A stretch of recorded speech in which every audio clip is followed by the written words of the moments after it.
في أبراج التعامل معاها بيكون سهل كده وبسيط ومش محتاج تعقيد أو مش محتاج تفكر كتير قبل ما تتعامل معاهم أو تتصرف أي تصرف. وفي أبراج بتبقى محتاجة معاملة خاصة. تعالى أقول لكم إيه هي الأبراج اللي محتاجة معاملة خاصة، وأقول لكم ليه هي محتاجة معاملة خاصة وإزاي تتعاملوا معاها.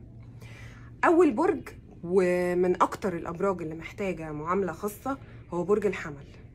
برج الحمل من الأبراج اللي أصلا بتزهق بسرعة، زيه زي برج الجوزاء، باختلاف ان هو بيبقى عايز الحاجة قوي لوقت طويل جدا، وبيفضل يقول لك اعمل كذا اعمل كذا اعمل كذا اعمل كذا، وبعد ما تعمله يبدأ يزهق. برج الجوزاء ممكن يزهق قبل ما تعمله اصلا، يعني يقول لك اعمل كذا وهو عايزك تعمل كذا، بس يزهق واللي هو انت عملت كده ليه؟ لا خلاص انا ما كنتش عايزه. برج الحمل لا، برج الحمل لازم تاخد بالك كويس قوي ان انت ما تديش قوي في اي حاجه من الحاجات اللي المفروض تتعامل فيها معاه. يعني لو انت مثلا بتحبه ما تديلوش حب قوي لانه هيزهق. لو انت بتتخانق معاه، هو احيانا بيبقى عايز حد يتخانق معاه كده يجر شكله، اتخانق معاه بس ما تتخانقش قوي لانه برضه هيزهق وهتخسره. بتغير عليه، غير عليه بس بلاش تغير عليه قوي. يعني كل حاجه محتاجه تتعملها لما يكون هو محتاجها، بس ما تعملهاش قوي عشان ما تزهقوش منك. فده برج الحمل.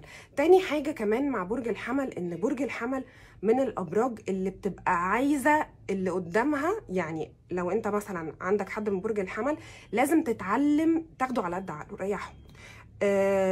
يعني مثلا بيقول لك انت بتعملش كذا ليه، اعمل كذا حاضر يا حبيبي هبقى اعمل. مش ما تحسسوش وانت بتاخده على قد عقله انك بتاخده على قد عقله، عشان هيتعصب والموضوع هيقلب عكس. برج الحمل لازم تريحه، لان انت لو ما ريحتوش هيتجنن بقى، يعني هيتحول عليك. طيب نيجي بعد كده لبرج الثور.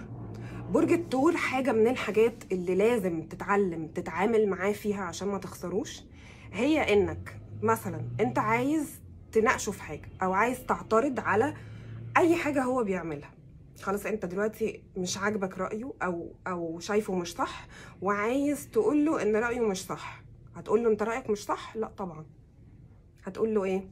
يا حبيبي انت صح طبعا انا عارف، بس ايه رأيك لو عملنا كذا؟ لازم الاول تديله انطباع ان هو صح، وان انت مش جاي تعدل عليه ولا جاي تناقشه ولا جاي تغلطه من الاخر. لا انت صح، بس ما تيجي نجرب حاجة تانية. ده في الحياة عموما مع برج الثور لازم تتعلم انك تحسسه ان هو دايما صح، تحسسه ان انت مش جاي تعدل. تمام؟ فده برج الثور.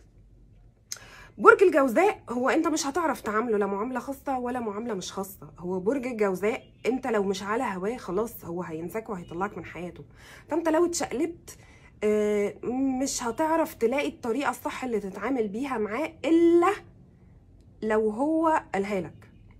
يعني لو هو جه قال لك والله انا لما اعمل كذا حاول في الوقت ده تعمل معايا كذا، حاول في الوقت ده لما مثلا تلاقيني عايزه ارقص وعايزه اتنطط وبتاع حاول تطوعني، ما تعاندنيش. بس لو جيت بعد ما طوعتني لقيتني اتعصبت يبقى المهم هو ليه طريقه كده هيحاول يشرحها لك لو هو فعلا يهمه امرك او يهمه ان انت تفهمه وتعرف تتعامل معاه.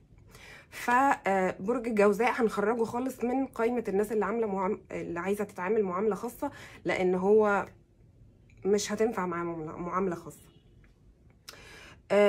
برج السرطان من اكتر الابراج اللي محتاجه معامله خاصه. يعني انت محتاج تحاول تعاملهم كانك بتعامل بيبي، طفل صغير. طفل صغير لان هو مشاعره بتبقى شبه الاطفال جدا، بيزعل بسرعه جدا، بيتضايق وبيعيط وبيقعد يدبدب في الارض ويزعل بسرعه جدا، وبيتراضى بسرعه جدا لو انت مدرك انك ضايقته. يعني لو انت عملت موقف هو كان مستني منك تصرف معين وانت تصرفت تصرف غلط فاتقمص اتضايق زعل، بس انت ادركت بسرعه ان انت زعلته وعرفت تصالحه، هتلاقيه بيتصالح بسرعه جدا لانه قلبه طيب. لو انت سبته بقى وعملت مش واخد بالك او ما خدتش بالك فعلا، هيجي يقول لك، هيجي يعاتبك؟ لا طبعا، هيشيلها جواه، هيشيلها جواه، ولما تيجي تتصرف تصرف تاني هيشيله جنب اخوه، الاتنين قاعدين مفيش حاجه بتروح. ما بينساش ابدا اي موقف صغير قد كده ضايقه. موقف فوق موقف فوق موقف تلاقي نفسك خلاص انت اتعمل لك بلوك. لو قعدت تصالح بقى مفيش، خلاص انسى. اللي هو انا عديت لك مره ما خدتش بالك، مره ما خدتش بالك، مره ما خدتش بالك، خلاص الباب اتقفل، روح بقى ما تاخدش بالك، بعيد عني.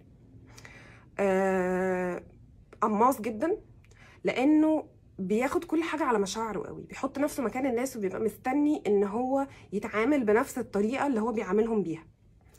فعشان كده كل حاجه بياخدها على مشاعره قوي، حساس قوي، بياخد كل حاجه على جوه قوي.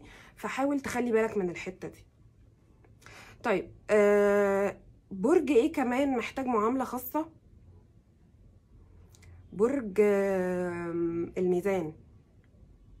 برج الميزان برج زهوق جدا، يعني هو برج هوائي، بيزهق بسرعه. حاول ما تمشيش معاه طول الوقت بنفس الاسلوب ونفس المنهج اللي بتتعامل بيه معاه، حاول تغير. يعني حاول كل فتره كده تطلع له بشخصيه مختلفه، تعمل له حاجه حلوه، لفته لطيفه. حاول ما تديش الحاجات قوي برضو، يعني ما تديلوش حب قوي لانه هيزهق. ما تتخانقش وتزعل وقت طويل لانه هيزهق. هو من النوع اللي ما بيحبش وجع الدماغ وما بيحبش المشاكل، ما بيحبش يصالح. يعني ما تفتكرش ان انت هتزعل منه وتاخد جنب وتقعد فتره بعيد فهو هيقعد يحاول يصالحك، هينساك. فالحاجات لازم تكون معقوله. هو ميزان، يعني خلي كل حاجه افريج، يعني مودريت، في النص. ما تخليش حاجه تروح قوي، لا للحلو قوي ولا للوحش قوي. خليك دايما بتتعامل معاه بالمعقول. لو غرقته حب كتير قوي هيزهق منك، لو حرمته من كلام حلو ومشاعر هيزهق منك، لو اهتميت بيه قوي قوي قوي هيزهق منك، لو نفضت له هيزهق منك. فانت لازم كل حاجه تبقى بتعملها مع الميزان تعملها بحساب، محتاج تعامله معامله خاصه جدا علشان تعرف تبقى تفضل موجود في حياته او ما يزهقش منك.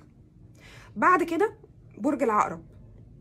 العقرب محتاج معامله، اوعى تشككوا فيك، يعني اوعى تعمل تصرفات مريبه. ما يبقاش مثلا تقول له حاجه وترجع تغير كلامك. هو اوريدي بطبعه شكاك، هو اوريدي بيبقى دايما مفترض ان انت كذاب لحد ما يثبت له العكس، ان انت لا مش بتكذب. فبرج العقرب ما يبقاش بيتصل بيك وهو عارف انك صاحي وقاعد وما تردش عليه، وبعدين ترجع تقول له اصل انا ما شفتش التليفون، ما شايفك اونلاين. بتشككوا فيك ليه بقى؟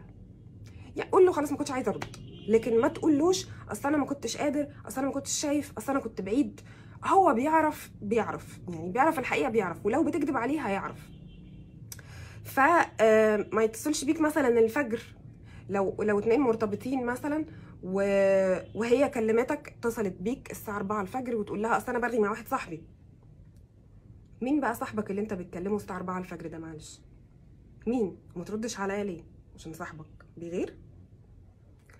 ما تحاولش تعمل معاه تصرفات مش منطقيه نهائي، هي مش ناقصه.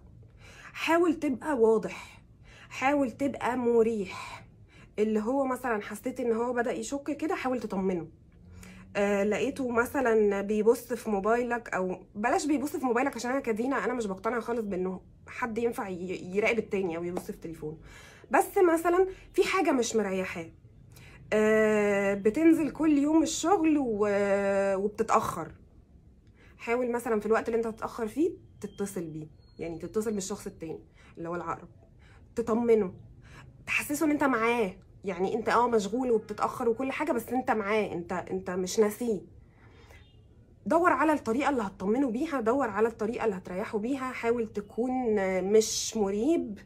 مش مريب دي حطه تحتيها 100 خط، علشان انت لو بقيت شخص مريب او مش مريح هتعيشوا جحيم، يعني علاقتك بيه هتبقى جحيم. هو اصلا هو كده مش هيصدقك حتى لو انت صادق. يعني هو ما بيصدقش بسهوله، هو لازم يتاكد بحاجات كتير قوي. فتخيل بقى لما انت تبقى اصلا شخص يا واد انت كذاب، اللي هو انت حاسس ان انت كذاب.